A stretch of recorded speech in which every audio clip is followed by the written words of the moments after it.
Hello बच्चों, let's read the question.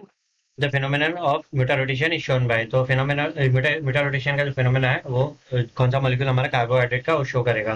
तो म्यूटा rotation का बेसिकली हमारे पास क्या मतलब होता है, चेंज इन ऑप्टिकल रोटेशन। तो हमारा ऑप्टिकल रोटेशन में कोई भी चेंज आता है तो उसको हम बोलते हैं म्यूटा रोटेशन।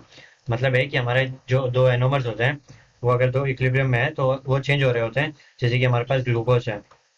जब हमें पता है कि हम अगर इसकी साइक्लिक फॉर्म की बात करें तो हमारे पास ये अल्फा डी ग्लूकोज भी बन सकता है।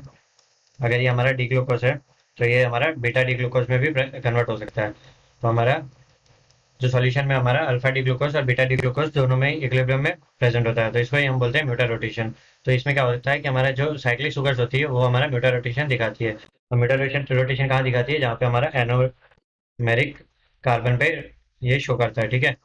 तो बेसिकली जो हमारा मोनोसेक्राइड्स होते हैं वो हमारे जो है म्यूटा रोटेशन शो करते हैं, क्योंकि जो हमारा एनोमेरिक कार्बन जो होता है उनमें वो फ्री होता है। तो यहाँ पे जो मोनोसेक्राइड जो है हमारा ग्लूकोज और फ्रक्टोज दोनों ये शो करते हैं। तो जैसे कि हम सेलुलोज और स्टार्च की बात करें तो ये जो हमारा पॉलीसेक्राइड है, तो इसमें जो हमारा ग्लूकोज है वो हमारा बॉन्डिंग कर रहा होता है।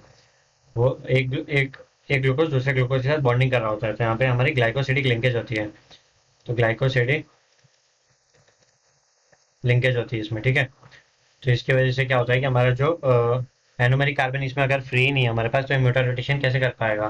ठीक है, तो हमारा बेसिकली आंसर आ जाएगा option number A and B, ठीक है। I hope you understood it well. All the best.